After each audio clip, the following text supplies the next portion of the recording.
मानी देखिल को क्लचर भल लगुच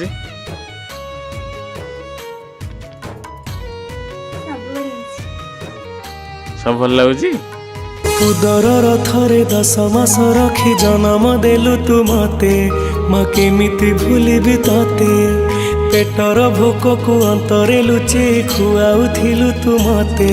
माँ केमिति भूलिबि तते मो नयन पितुला कही तू मते करुथिलु केते गेल चाली शिखेई तू संभाळु मो पाद हेले टळमळ मु कांदिले तू तुनी कराऊ मते देखे सरग शशि पणते लुहकु पोछि मो मुंड को दउआसी आए माँ।